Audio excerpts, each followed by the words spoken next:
Olá, meu nome é Thiago Novaes e você está no Prelo. Olá, olá, pessoal, minhas queridas, meus queridos, sejam muito bem-vindas, sejam muito bem-vindos. E a gente tem a presença ilustre da Virgínia Ferreira, aqui do meu lado. Virgínia nasceu em BH, 1976, cresceu em Ribeirão Preto, Campinas. Hoje mora em Brasília. É doutora em antropologia pela UFRJ, servidora pública, atuante no Ministério da Cultura. Publicou os contos em algum livro, na antologia Conto a Gotas, né, que foi a antologia final do curso, Introdução à Escrita Criativa, e a Brincadeira na coleção Férias Macabras, e-book Amazon Kindle 2023. Durante a pandemia, criou a live Vinho Escrita, sobre a qual a gente pode falar também, quando conversa com outros escritores e conduziu o grupo de leitura Conto no Grupo. Foi leitora crítica em curso de escrita, tem atuado como editora de contos e mentora para a escrita de livros. Chumbo é o seu primeiro romance. Virgínia, seja bem-vinda. Olá, Tiago. Olá, demais participantes. Estou muito feliz de estar aqui. Virgínia, como que surgiu a ideia de escrever um romance? Um romance. Como que surgiu a ideia de escrever um romance e como que surgiu a ideia de escrever esse romance? Sim, a ideia de escrever um romance, a escrita tinha surgido na minha vida numa crise de ansiedade que eu tive. Estava muito indo na análise, comecei a anotar meus sonhos e estava anotando meus sonhos com muita frequência. E aí começou a acontecer de eu voltar para essas anotações de sonhos e reescrever. E reescrever e começar a gostar, e reescrever, e reescrever.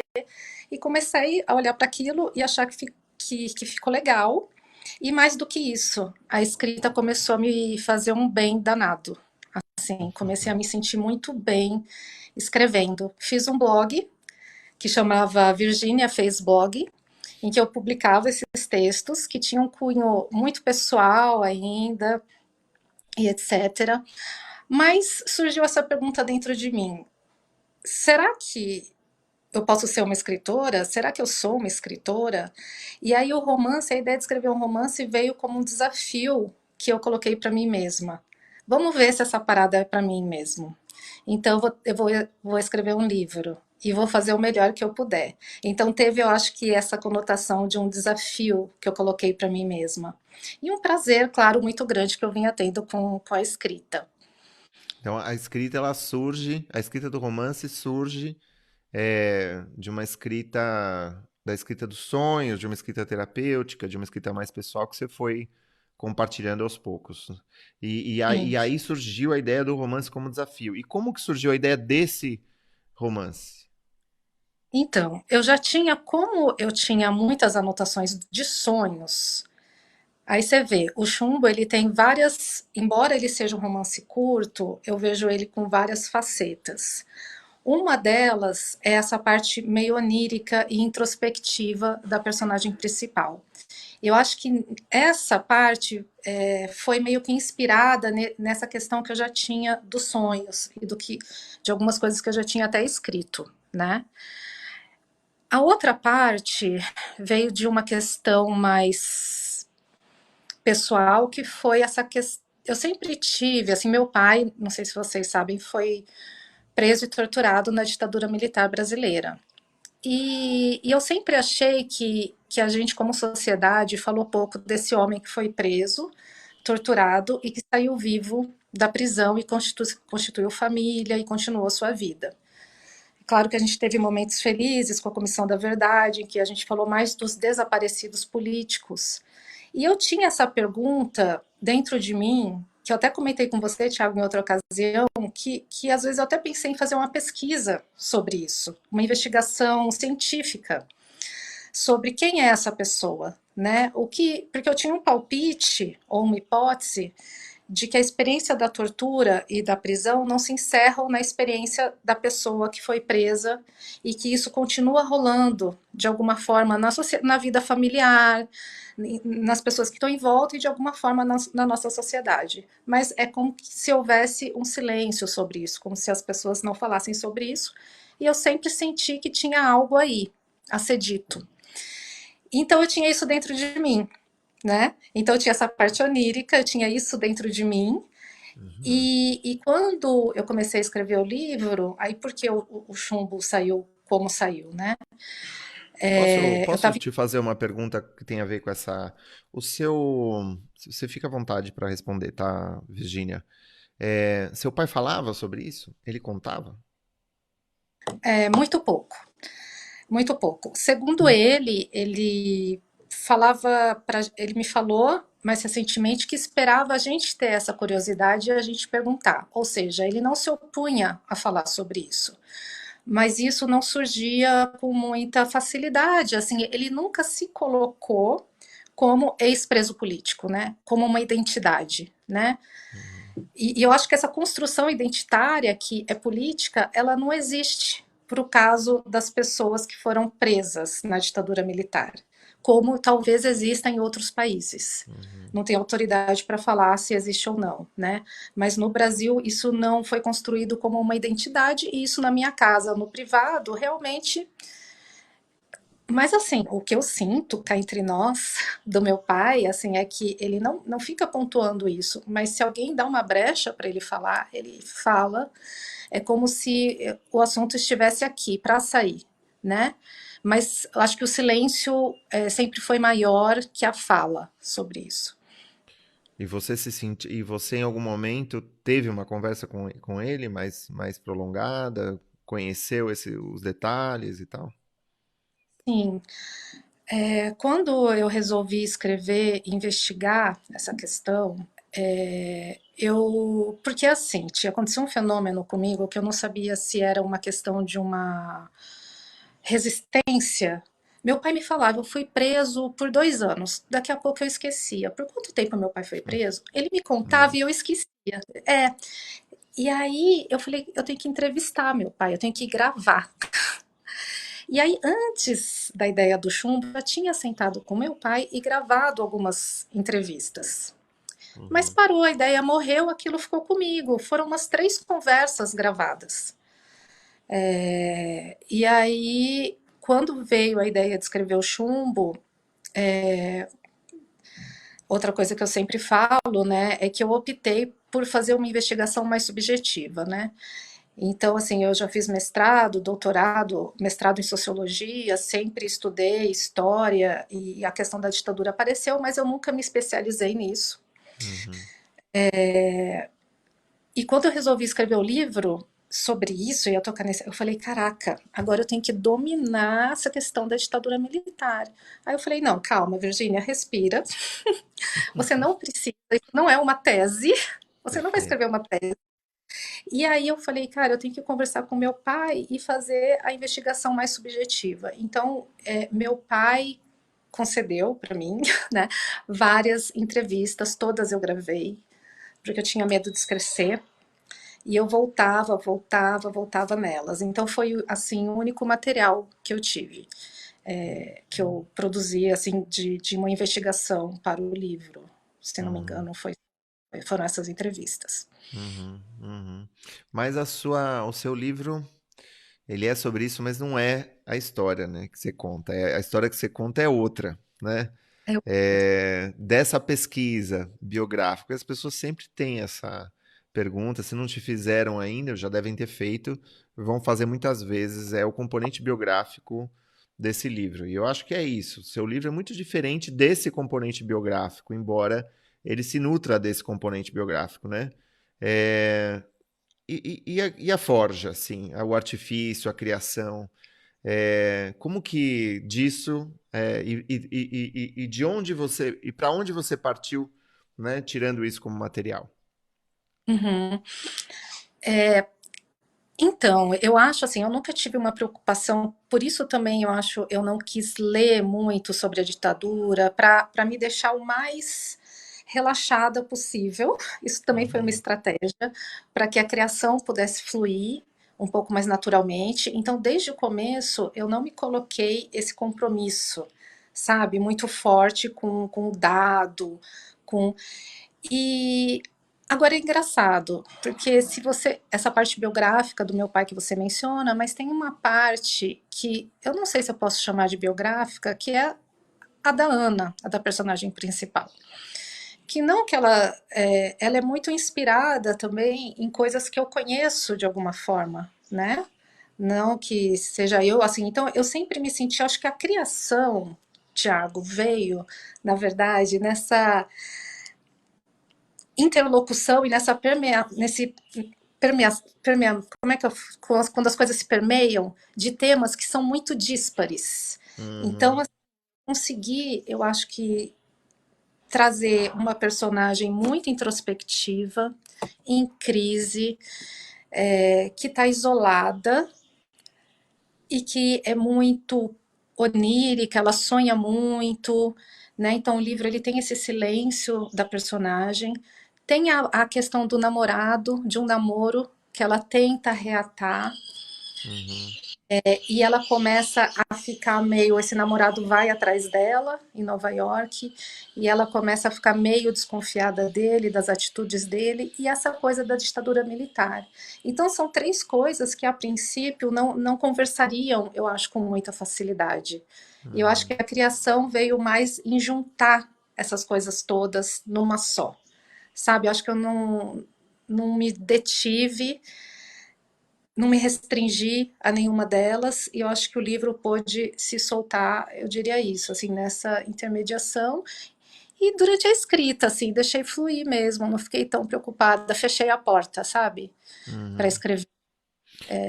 Se quando você encontra um amigo, um primo numa confraternização familiar, esse amigo, esse primo estão completamente por fora da literatura ou do teu processo dos últimos anos, você disse que você vai escrever um livro, ou que você escreveu um livro, está publicando, ou publicou, e esse sujeito pergunta para você, ah, que bacana, sobre o que é o livro? O que que você responde? Primeiro, eu queria dizer aqui, inclusive para os colegas, que eu acho essa pergunta super difícil de responder. Super difícil.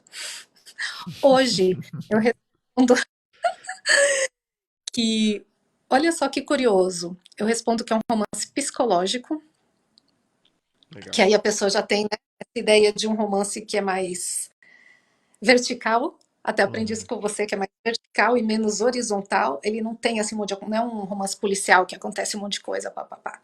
Ele é muito para dentro. É um romance psicológico e eu trago o tema da ditadura militar. Meu pai foi preso, torturado, e eu trago um pouco desse trauma transgeracional. Porque essa questão do trauma transgeracional foi algo que sobre o que eu falava e que eu não sabia. Eu descobri que eu falava disso depois. Isso veio com mais clareza para mim com a leitura crítica do Jacques Fuchs. Aí que eu descobri que isso é um tema super estudado, que isso está em diversos outros livros, romances e estudos acadêmicos e científicos, né? Como que o trauma rola, né? Como que o trauma não acaba dentro da pessoa traumatizada. uhum. É um trauma, né? Assim, então é isso. Mas é uma pergunta difícil essa, para mim, assim. Eu acho que o meu livro não é uma coisa só, não sei se os outros são ou não, não sei como os outros. Não sei, você gosta, Ti, de responder essa pergunta sobre o que é o seu livro? Não, acho que é uma pergunta muito difícil, mas eu acho que desenvolver essa resposta tem a sua importância, porque, porque eu acho que as pessoas que chegam assim, do nada, de fora, é legal a gente ter uma resposta para isso, entende? Para dar, tipo, não vai resolver, essa resposta não vai dar conta do livro, não é pra gente levar a pergunta tão a sério como, Hum. sabe? Mas, mas eu acho que a gente precisa de uma resposta sobre o que que é o livro, né? É, E eu vejo essas respostas serem dadas. Eu já briguei muito com essa pergunta e eu vejo que as pessoas dão essas respostas, assim, em entrevista, em bate-papo, sabe? Você vê que a pessoa de alguma maneira tá lá contemplando. Então, mas eu acho que é difícil, sabe? Eu acho que não é fácil. Eu acho que demanda um certo ensaio interno de reflexão. Não estou falando de ensaio na frente do espelho, nada parecido. Mas eu acho que é uma reflexão. É isso, assim, é assim como eu tenho visto recentemente. Sobre o que se trata Baleias no Deserto. Eu tenho que pensar sobre o que se trata Baleias no Deserto. E é difícil dizer, mas dá para dizer, sabe? É um pouco. E sim, vai parecer um pouco é, né, reducionista a coisa, mas é que a gente não, sabe, nem sempre precisa ter uma resposta muito grande para as coisas, eu acho. Não sei, é como eu me concilio com a ideia hoje, assim, sabe? Ó, eu acho interessante aqui, por exemplo, eu estou diante da sinopse do livro feita pelo editor. E eu adoro ler como as pessoas falam do chumbo. Aí ele disse assim no final do parágrafo: Chumbo é um relato sobre a violência física do passado, sobre a ditadura militar e suas consequências nefastas, e também sobre um sofrimento psíquico persistente. Uhum. Nossa, Aí muito eu, bonito. e outra coisa que eu pensei, te ouvindo falar, é que às vezes a gente pode ter umas duas ou três respostas para essa pergunta, dependendo de Sim. quem está perguntando, né? Uhum. Uhum. Porque Sim. realmente, se é um primo meu, eu vou falar, é uma homenagem que eu fiz pro meu pai. Eu sei que Boa. isso vai ser interessante pra ele. Sim, sim. Ah, sim, olha só, no começo eu observava muito os amigos do meu pai também. E é uma galera que eu não posso afirmar, mas eu sempre desconfiei que tinha questões, né? Um saía, tinha surtos a cada tanto, não, questões assim. E veio também o processo, e o que me deixou também muito claro esse trauma que não acaba foi quando veio a questão dos processos de anistia, em que esses presos iam ser ressarcidos, não é ressarcidos a palavra, pelo dano material que eles tiveram. Ou seja, meu pai, por exemplo, antes dele ser preso, ele tinha passado no concurso público do Banespa. Quando ele saiu da prisão, do antigo banco, né, Banespa? Quando ele saiu da prisão, ele foi reaver esse cargo dele. Uhum. Ele só pôde trabalhar, só aceitaram que ele assumisse o cargo dele se ele trabalhasse numa agência pequena do interior de São Paulo, e na época ele morava em Campinas, e se ele topasse entrar escriturário e aposentar escriturário. Ele não teria nenhum, não subiria nenhum degrau na carreira. E Uhum. óbvio, meu pai foi de família muito pobre e o concurso ele topou. Então, e realmente, meu pai entrou escriturário, trabalhou 30 anos, saiu escriturário. Então, esse processo de anistia era no sentido de uma reparação, essa palavra, econômica. Uhum. Ou Uhum. seja, uma pessoa como meu pai que trabalhou poderia ter chegado a ser gerente? Poderia. Não chegou, porque então além e aí aí veio essa reparação. E aí meu pai começou a entrar em contato com os amigos dele para eles fazerem os processos, né? Tinha muito Uhum. amigo dele assim, sem dente na boca, sabe? Que foi preso, que era administrador de fazenda. E esse pessoal ficou com muito medo de fazer o processo de anistia, de entrar em as questões, às vezes desconfiados que estavam pegando dados para eles serem povo. Então você vê só, né? Aí eu comecei a me perguntar que outros impactos essa experiência causou na vida dessa pessoa, né? Eu acho que a gente debate isso pouco, a gente fala pouco sobre isso, sabe? Isso deveria ser já mais claro para gente. Então eu acho que o livro, aí voltando, eu comecei a escrever no começo do governo Bolsonaro, porque a volta, né? Essa volta que a gente teve de um apoio, né? A essas questões, a torturadores, né? Eu acho que até essa volta ela só é possível porque a gente falou muito pouco sobre isso tudo, né? Uhum. Então foi muito chocante, assim, para mim foi muito chocante os últimos tempos pelos quais a gente passou, né? Então, Sim, sim, Virginia. Sim. concordo. E como que foi para você botar isso no papel? Como que foi escrever o livro? E que dificuldades que você encontrou? Como que foi a escrita? Quanto tempo durou?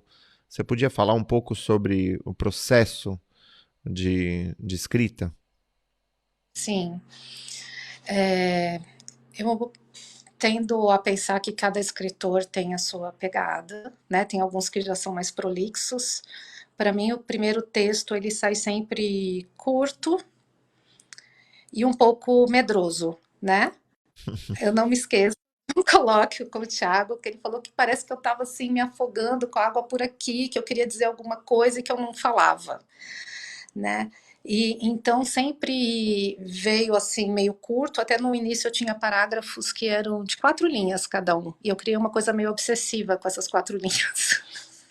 E depois eu fui abrindo. Então, eu também não fiz uma estrutura antes, eu sempre, no processo de escrita, eu escrevo um pouco, a hora que eu sinto a necessidade, eu paro e dou uma estruturada no que virá depois.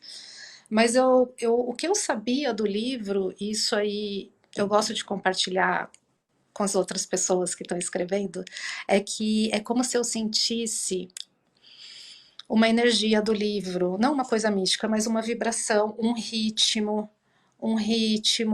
tamanho, uma voz, sabe? É como se eu tivesse quase uma imagem acústica assim dele, de um livro mais silencioso. É doido isso. Então eu sentia o livro que eu queria escrever, a voz, talvez a voz narrativa.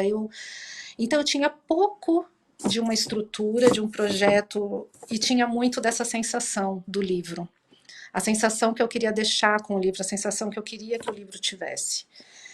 E então é muito difícil começar a escrever com isso, né? Só. Não que isso seja pouco, mas era como se eu tivesse que dar abertura para essa estrutura, para essa voz ir chegando, narrativa, Uhum. sabe? Essa voz. Sabe quando a gente termina de ler um livro que fica acho que fica um ritmo, alguma coisa da escrita.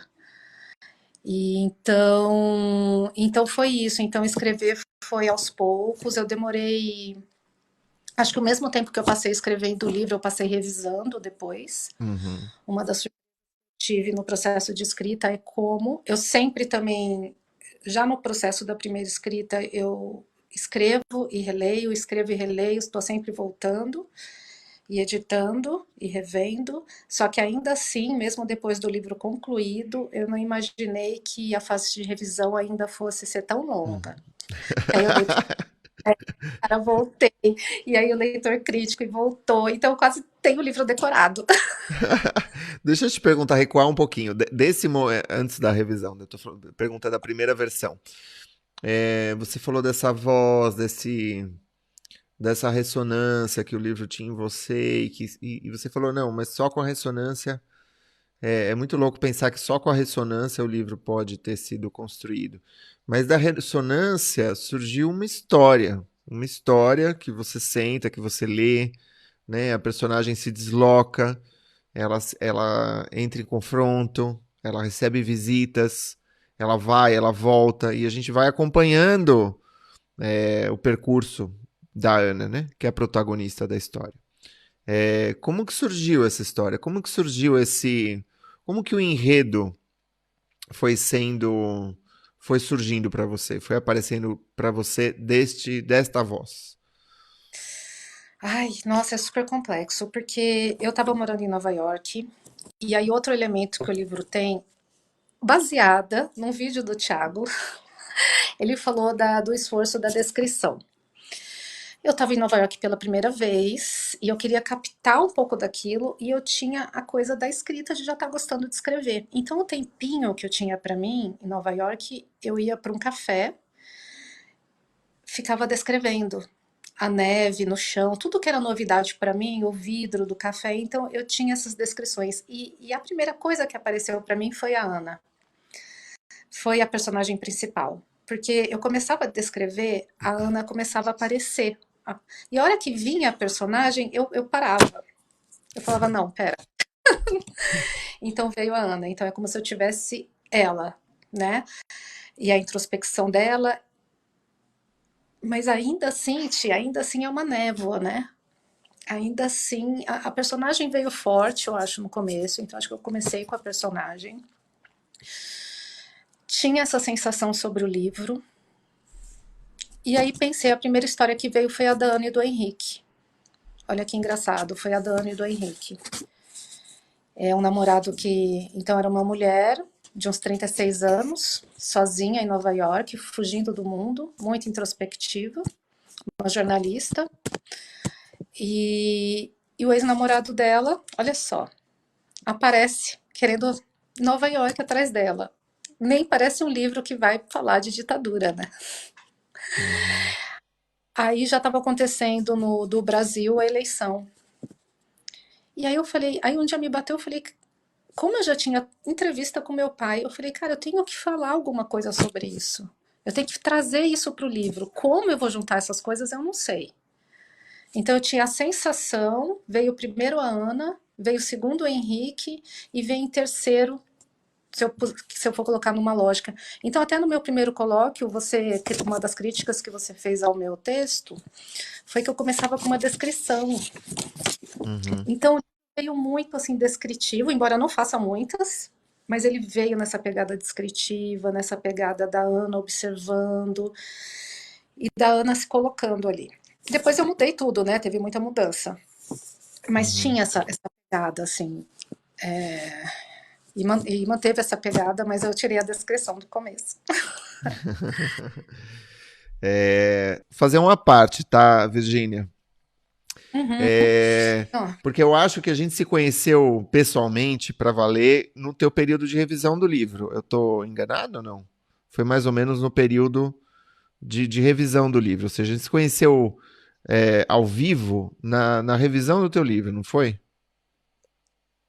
nossa, naquele encontro em São Paulo, né? No Será que eu encontro já em São estava na Paulo, revisão? eu acho que você ainda estava escrevendo, mas aí veio a pandemia, né? Sim, é, aí a gente se aproximou mais na revisão. Sim, tem razão. Sim, sim, sim, tá. Tá. Eu lembro de você nesse momento. Uma das coisas que eu admirei no seu processo, admiro no seu processo, foi que você tomou tempo para que o livro pudesse ganhar a forma que teve, que assumiu. E eu acho que você teve muita paciência com o seu processo e com o seu livro, né? Então, eu lembro de você uma vez me dizer que você estava escrevendo, você nem estava pensando em editora ainda, você não queria saber, você não queria saber depois se ia publicar, se não ia publicar, você estava escrevendo o seu livro, né? Isso é um pouco raro ultimamente, né? As pessoas estão sempre muito preocupadas assim com o processo de publicação, elas se antecipam um pouco, o que é assim, não é assim, sei lá, é de se esperar, né? Como que foi esse processo para você? Da primeira versão, você falou que levou bastante tempo para revisar. Você revisou por muito tempo. Você acha que revisão demais atrapalha? Como que você entende esse seu processo de revisão? Eu achei a pergunta super interessante, porque ela é uma pergunta muito relevante. E realmente eu acho que excesso de revisão pode sim tirar a alma, né, do livro. Eu costumo achar que não, os melhores livros não são os livros perfeitos, sabe? São os livros que tocam a gente. E tocar a gente, né, eu acho que passa por a gente não estragar aquilo que o ensejou, né? Então, quando a gente tem aquele momento em que de inspiração e que sai, né, aquela coisa maravilhosa, então ali tem uma alma. É óbvio que geralmente se você lê isso não está bom, então você tem que revisar. Mas eu acho sim que o excesso de revisão, só que saber o limite disso é muito sutil, na minha opinião, é muito sutil. Ninguém vai poder te dizer. Deu, não deu. Talvez alguém que esteja te acompanhando muito na escrita possa te dar esse toque, assim. Mas sim, eu acho que chega uma hora que esse trabalho de revisão tem que parar, né? Tem que parar. Eu comecei no meu, eu dei para 5 leitores beta e, e levei a sério. Eu sempre fiquei muito feliz quando alguém parou para ler meu livro com atenção e deu seu feedback.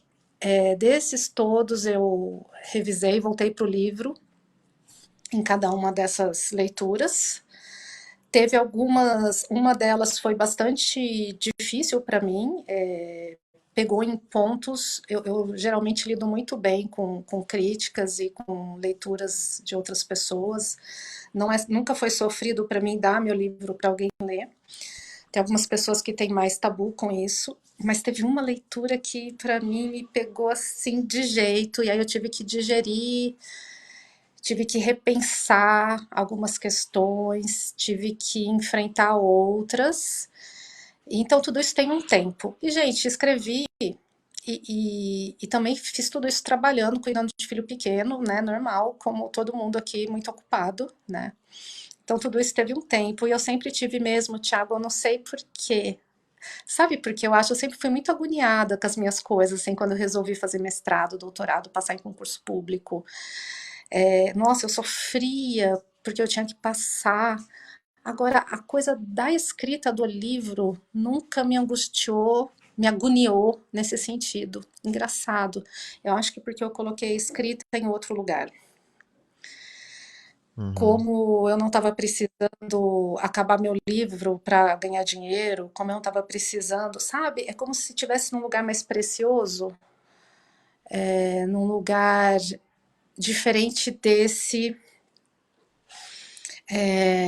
dos compromissos, sabe? Eu nunca coloquei o livro no lugar de um compromisso. É algo que eu decidi fazer porque eu decidi fazer, que ninguém me pediu.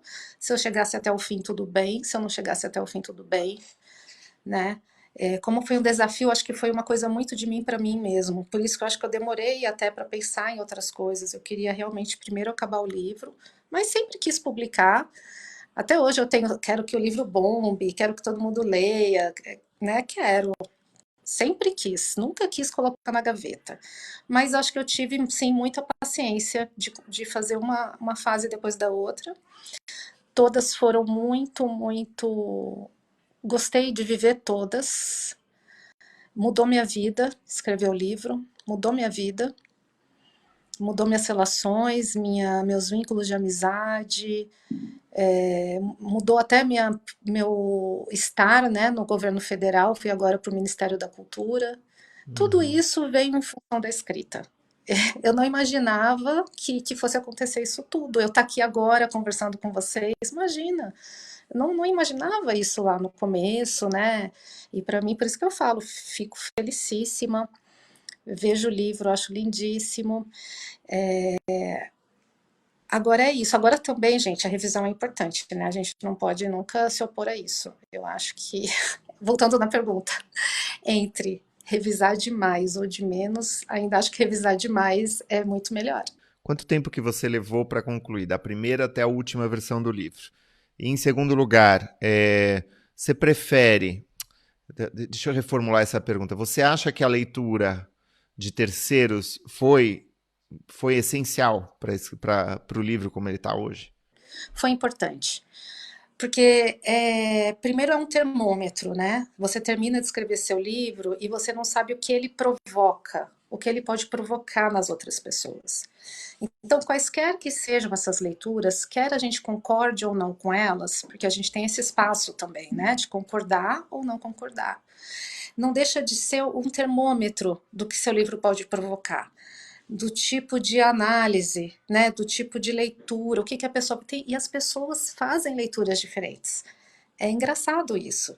E aí eu me preocupei também em pegar, claro, cada um desses leitores com um perfil, né? Então, por exemplo, tinha uma professora de literatura da UFSCar, a Tânia Pellegrini, que estuda literatura e ditadura. Uhum. Então, pô, uma professora de teoria literária e não sei o quê. Outra, uma amiga que lê muito, entende? Então, eu peguei outro, um arquiteto que lê Marx, que sabe tudo, e eu queria alguém com essa visão mais marxista, sabe, de esquerda. Embora, enfim.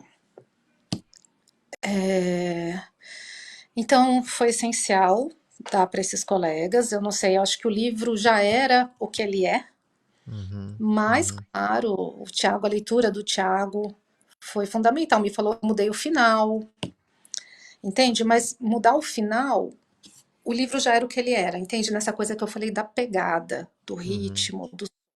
Mas E foi isso. Cada leitura me trouxe alguma coisa importante. Isso que eu diria. Então, E, vale a pena sim. e quanto tempo que levou de ponta a ponta? Ah, 4 anos. 4 anos. 2019 é quase uma presidência, né, Virginia? Foi o mandato do Bolsonaro certinho. Aí, para a publicação na editora, levou 1 ano esse processo com a editora. Uhum, uhum. Com 5 anos no total. E como que foi esse processo de publicação? Como que foi a conversa com a editora? O que que você está achando do processo? Você podia falar um pouco sobre, porque eu mesmo, eu acho que a gente não teve muita chance para falar sobre esse processo, né? Então, se você puder falar um pouco, conversar um pouco sobre isso, como que o chumbo tá lindo. Eu amei o projeto gráfico, o design da Silvia, o material, a editora é finíssima, a editora Quelônio. Como que foi essa aproximação? Como que se deu? Bom, primeiro eu fiz uma pesquisa no site das editoras, eu já tinha alguns nomes, até por indicações de colegas, porque quando chegou na hora de publicar, eu já tinha feito muito contato com outros colegas escritores, né? Isso aí já era um assunto, então eu tinha uma lista de algumas. Foi até um outro escritor que me passou essa lista, eu acho que o Juliano Peçanha passou uma lista com umas 7, 8 editoras que ele achava legal, o Thiago também me indicou. Então eu fiz uma listinha, eu não conhecia todas e entrei no site de todas. Muitos sites eu adorei, comprei o livro, vi como eles entregavam, Legal. seguindo orientações. E aí, inclusive a Quelônio entrega um livro de modo primoroso, né? Embrulhadinho num papel bonito, muito delicado, né? E aí, então, tá. Aí realmente eu excluí algumas editoras que não tinham a ver com o meu livro, que não, a proposta de um e outro não casavam. E, e falei com algumas pessoas. Falei com algumas pessoas, até assim, ó. Minha mãe falou: Ah, eu conheço fulano que conhece fulano que trabalha na Companhia das Letras. Hum, Falou para você mandar uma mensagem para não sei o que, não sei o que. Mandei.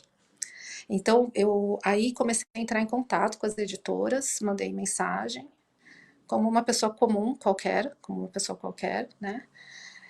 Essa da Companhia das Letras não responderam. Não respondem nessas grandes, né? Mas mandei, e mandei para Quelônio, mandei para Reformatório. E demorou um pouco a resposta deles, passou uhum. uns meses assim. Eu já estava quase desistindo. E o meu Gmail, ele é muito poluído, tem muita mensagem. O Bruno me mandou a mensagem e eu não vi. Olha só. E aí eu tava indo pra praia, eu entrei em contato com ele. Por acaso você leu? Ele já te mandei, eu li, eu quero publicar seu livro. Aí eu já tinha até passado. Você acredita? Impressionante, né? Que sorte que você Impressionante, encontrou, hein? Bom, mas que sorte que você encontrou com ele também, né? sim. Aí foi. E aí eu fiquei super feliz. Aí eu parei de procurar. Assim, quando a Quelônio topou, eu Uhum. falei com a Reformatório, ele também gostou muito do livro. Mas ele tinha uma fila enorme, eu já contei que deu certo com a Quelônio, ele ficou super feliz, o Nocelli, né? E aí pronto, aí a gente começou o trabalho e foi muito gostoso, eu fiquei muito lisonjeada, assim, né? Eu já gostava da editora e o trabalho deles, eu fiquei, assim, feliz com a edição. Aí mais uma revisão, né, gente? Mais uma revisão quando vai para a editora.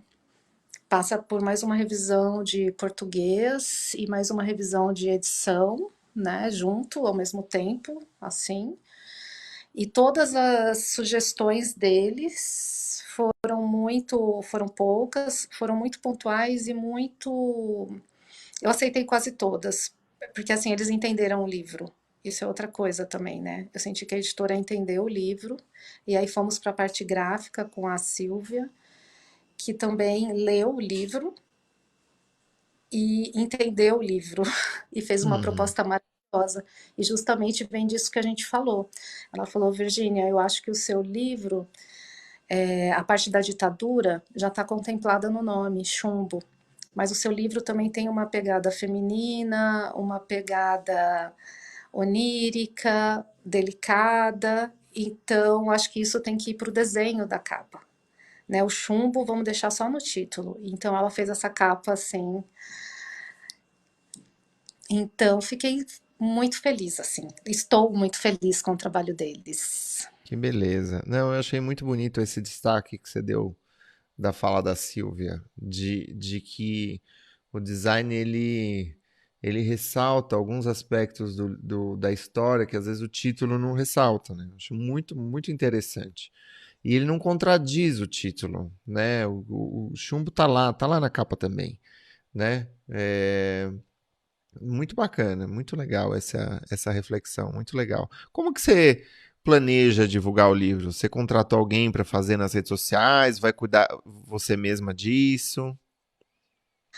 Ah, quando a gente começa a escrever, a gente meio que vai se metendo as caras, né? Em tudo. Então, desde quando eu comecei a escrever, eu me empolguei muito, né, com esses processos de escrita. Aí teve, né, tio? Eu comecei a fazer a live, vinho escrita, em que eu conversava com outros. Ainda existe a live, eu só parei agora por causa da divulgação. Eu já conversava com outros escritores. Acho que tudo isso, de alguma forma, foi me colocando mais no meio, assim, literário, né? Fiz um grupo de leitura, conto no grupo. Então, eu mesma me aventurei a divulgar meu livro nas redes sociais, a falar dele. Aqui em Brasília, eu estou tendo uma ajuda do meu namorado, que é jornalista, que vai agora me ajudar a falar com os meios de comunicação aqui, ver se rola alguma coisa, né? Então, estou tendo essa ajuda dele. A editora faz também essa parte, né? Eu acho que é todo mundo trabalhando junto, mas hoje em dia é muito o autor, né? Então a gente fala pouco disso, né? Mas a gente tem que aprender a fazer isso de alguma forma. A gente Hum. acaba tendo que fazer isso nos grupos, se apresentando nos lugares, fazendo os contatos. E Então, você tem feito isso, né, Virgínia? Você fala assim com muita tranquilidade, parece que. Mas você está fazendo isso há muito tempo, né? A criação do Vinho Escrita, desse espaço de debate sobre literatura, com a Wendia, que também é outra participante do curso, esse espaço que vocês criaram, como praticamente uma desculpa para conversar, para convidar gente, para conhecer gente, né? E como isso foi muito anterior à publicação do seu livro, e de alguma maneira isso te ajuda na publicação do seu livro, na divulgação do seu livro agora, né? Você pensa isso assim? Como que você vê isso? olha, eu acho que acho que eu curti o processo. Sabe assim, eu curti o processo? Acho que uma frase sua que ficou para mim no curso foi acreditar no processo. Primeiro, acho que eu fiz isso, meio que um se jogar. Eu Uhum, acho que eu fiz isso. E eu acho que eu fiz isso num sentido de curtição também, sabe, Tiago? Então, quando eu encontrava, fiz uma amiga que também estava escrevendo, eu gostava de falar sobre isso com ela.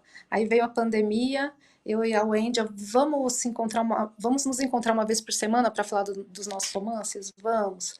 E aí, toda sexta-noite, a gente estava lá com uma taça de vinho falando dos romances. E a gente demorou para falar da nossa vida pessoal, sabe? A gente falava do livro. É claro que falando do livro, né? Vocês sabem, aparece tudo.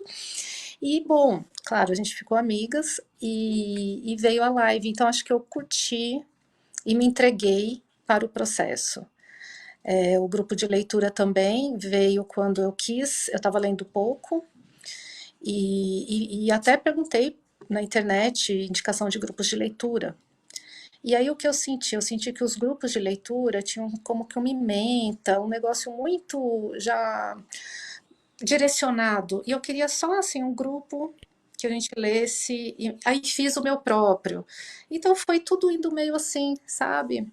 uhum, uhum. Então, e sim, uma coisa ajuda a outra. Hoje eu estou tendo um apoio incrível dessas pessoas que participaram do grupo. Você cria vínculos, né? Eu acho que é isso. Acho que a gente está fazendo arte. A arte nos aproxima de uma maneira especial também.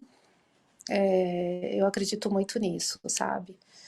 Os vínculos que eu fiz são muito especiais. Aí sim, eu vim escrita, a galera que eu já entrevistei, porque não só hoje em dia o autor se divulga, como a gente se apoia muito. Eu estou sentindo esse apoio. Uhum. Eu também fiz isso com outros, né? E hoje eu entendo a emoção das outras pessoas. Por exemplo, quando eu chamei o Estevão Machado para ir numa live, ele, pô, Virginia, que bom tá tendo essa oportunidade de falar. Então a gente vai trocando apoios e isso, enfim, é essencial. Que legal, que legal. É. Como que foi esse período pós-conclusão da obra? E ainda esperando pela concretização do livro publicado e a atividade cotidiana das novas escritas. Você já conseguiu se dedicar de alma plena a um novo projeto de romance? Uhum. Eu não consegui me dedicar. Eu já tenho um novo romance começado, mas ainda muito incipiente. É como se eu estivesse construindo ele dentro de mim. Eu acho que eu já entendi o livro que eu quero escrever, mas daquele jeito, gente, daquele jeito que começou o Chumbo. Depois eu posso falar mais dele. E hoje eu tô muito tranquila aqui e tô muito feliz porque deu certo com a Quelônio. Eu tô há 2 ou 3 semanas do lançamento, tô aqui falando com vocês, mas eu tive um momento de muita angústia quando eu terminei de escrever o livro. Eu lembro que eu fiquei, primeiro assim, um vazio, né? Porque o livro te faz companhia por muito tempo. É um projeto, é um mergulho, né? Então eu fui para Nova York, voltei de Nova York, me separei, teve pandemia, teve não sei o quê, e o livro ali comigo o tempo todo, né? Então me deu sim uma angústia. Eu lembro que eu tive uma fase bem pessimista de ninguém vai querer publicar meu livro. O que eu faço agora? Não vou conseguir, né? Então teve isso tudo. É, mas foi passageiro, foi isso. Então teve esse vazio. Eu não coloquei outro projeto de escrita no lugar. Primeiro que eu não dei conta, né, gente? É muita coisa. Tipo, agora mesmo, cuidando do lançamento, do pré-lançamento, eu não achei que fosse ser tão trabalhoso esse processo. É bem trabalhoso. Uhum, E não muito. conseguiria estar imersa num projeto, mas está ali. Então, acho que finalizando esse momento, eu já vou correr para ele. Gente, já comecei até a querer continuar essa história do chumbo. Fiz isso hoje, que tem uma galera fazendo aí de trilogia, né? Uhum, Mas eu já tenho um outro projeto bem tá, diferente do chumbo, pra... mas ainda não mergulhei, de fato. legal. E o lançamento do seu livro em Brasília é dia 18 de agosto, é isso? Isso, dia 18 de agosto, na Livraria Circulares, do Quanto Café, às 7 horas da noite. Também outro motivo de alegria, porque essa livraria tem feito um trabalho muito legal aqui em Brasília. Quem não segue pode seguir, Circulares. E o Quanto Café era um lugar que eu ia escrever, né? E a livraria foi para lá dentro, então foi mais uma feliz coincidência, assim. Uhum. Então tá tudo bem bonito, sabe? Eu tô feliz, tá tudo bonito. Tá sendo uma história, assim, que eu tô gostando de viver. Muito. É, a Circulares, que é uma livraria muito interessante, muito atuante e ativista, né, em Brasília, com a literatura. Tive a chance de conhecer as meninas que tocam e eu lancei o meu próprio livro nas Circulares, na outra Circulares, que não é a Circulares com Café. E a Virgínia teve.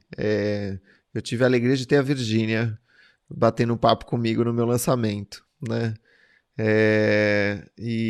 Não, e é muito bonito, é muito interessante essa coincidência mesmo da livraria, né? E uma livraria que está fazendo um projeto tão bonito de lançamentos, assim, é quase uma curadoria que eles fazem nos lançamentos, assim. Você vai atrás dos livros que eles lançam, são livros bons, assim, sabe? É muito interessante, muito, muito interessante.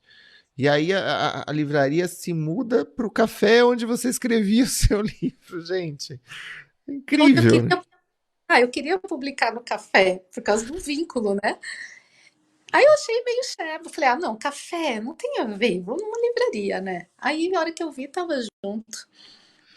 Que legal. que legal. Você faz leitura crítica, né, Virgínia? Eu faço leitura crítica. Ah, inclusive, agora eu estou com o meu site, que chama virginiaferreira.com. Ali tem a opção de contato. Legal. Eu vou deixar o É, Instagram seu aqui registrado para e vocês poderem acompanhar o canal da Virgínia, o Leitura Escrita. Não, não, Escrita e Vinho, Vinho viu? Escrita, né?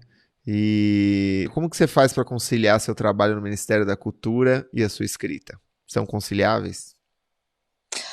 Ai, muito difícil, né? Na verdade, quando eu comecei a escrever, então eu estava nessa fase em Nova York, voltei para o Brasil, continuei escrevendo e, gente, era uma correria. É assim, é bom que a gente desmistifica essa história do tempo para o escritor, do local adequado, né, para o escritor. E eu sempre tive isso, né?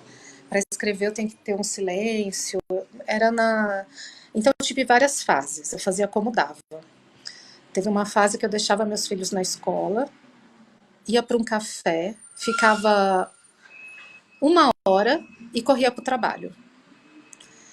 Então, cada fase. Aí teve a pandemia, né, gente? Que foi um momento importante também. Que era dentro de um apartamento com dois filhos, menino batendo na porta e eu escrevendo. Então, é difícil conciliar, é muito difícil. E já faz um tempo que eu tô agora sem um trabalho sistemático de escrita, né? Mas as lives, tudo isso é fora do horário de trabalho, é à noite.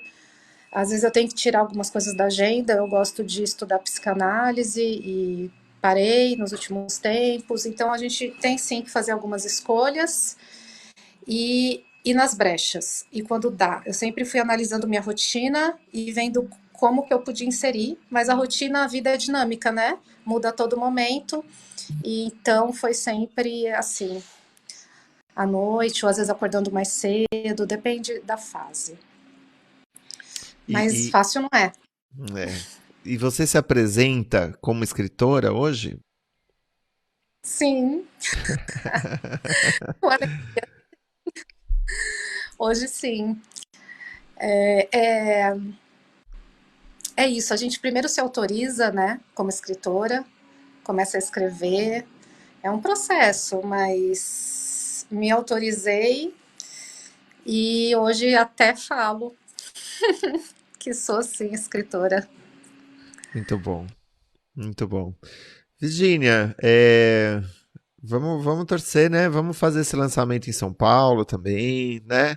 Ah, sim, E, sim. e olha, eu queria te agradecer, queria te parabenizar. Eu acompanhei muito de perto o percurso da Virgínia. A Virgínia, a gente teve assim a particularidade de na pandemia a gente teve poucas novas amizades no período da pandemia, né? Em geral, a pandemia foi um acirramento para o bem e para o mal das antigas, das relações mais íntimas, né? Mais próximas e tal. E, poucas pessoas foram companhias de pandemia, à distância, obviamente, mas foram companhias de pandemia e a Virgínia foi uma dessas companhias. A gente se encontrou com uma certa regularidade e era um grupo que se encontrava, eu, a Virgínia e Andréa Berriel, que também publicou recentemente e publicou um romance policial faz pouco tempo, Roxo. E então é isso. Eu tenho muito carinho, muita admiração pela Virgínia, pelo trabalho. Fico muito feliz que ela esteja no Ministério da Cultura. Acho que tem gente muito séria lá trabalhando e a Virgínia é uma delas. Então eu acho que um livro novo desse, nesse momento, depois de 4 anos, eu acho que sinaliza assim uma coisa muito bonita também. Assim, eu me sinto feliz também, Virgínia, de ver teu livro publicado nesse momento. Eu acho que é momento de celebração, né? A gente ficou tanto tempo sem poder celebrar e que bonito que a Sim. gente pode celebrar, né? Em uma conquista como essa. Então é isso. Obrigado, obrigado, Virgínia. Virgínia, você queria falar mais alguma coisa antes da gente terminar? Sim. Primeiro agradecer a você, Thiago. assim, você é parte, né, do chumbo, dessa construção. Seu apoio foi fundamental. Para as pessoas do curso que estão aqui com a gente, eu digo, aproveitem muito esse curso do romance do Tiago. Se comuniquem, conversem entre vocês. A escrita, ela vem como um desafio, como um processo solitário, mas pode ser muito... Não precisa ser tão solitário assim, entende? Vamos conversar, vamos trocar. Hoje em dia é isso, a gente se apoiando, sabe? E esse apoio que eu tive de você, Thiago, sempre foi maravilhoso e fundamental. Assim, você sempre acreditou no chumbo, né? Sempre, assim, foi muito generoso com ele, com suas leituras, com seu tempo, né? Que você colocou ali, comigo também. A nossa amizade na pandemia realmente, né, é muito marcante, inesquecível. Foi um momento difícil e delicado. Então, tudo que a gente tem, né, de produtivo e de afetuoso desse momento, né, já era, fica para sempre, né? E pessoal, é isso. Fico feliz de ter essa galera aí escrevendo também. Adoro pensar e falar sobre processos de escrita. E obrigada pela presença de todo mundo. Vamos seguir conversando. E, Thiago, obrigada demais. Obrigado, Virgínia. Só vou fazer uma parte. A Virgínia tá falando que, né, disse aqui que a formação fez parte do chumbo, e ela fez parte do meu livro também, né, Virgínia? Para quem está lendo, ou para quem terminou a leitura do Baleias no Deserto, a Virgínia do livro é a Virgínia, que está aqui conversando com a gente, né? Então, isso é algo muito poderoso da literatura. De fato, gente, vamos olhar para o mundo como que as coisas estão se desenrolando numa dispersão tremenda, numa desorganização tremenda, os processos sociais eles estão muito esquizoides, eles estão muito fragmentários, e a literatura ela tem uma força de coesão, e essa força de coesão também é comunitária, né? E é uma força de resistência muito grande, né? Então, não é à toa, né, que isso se dá, que a escrita muda a vida da gente, porque muda mesmo, né? Obrigado, querida. Valeu. Obrigada também.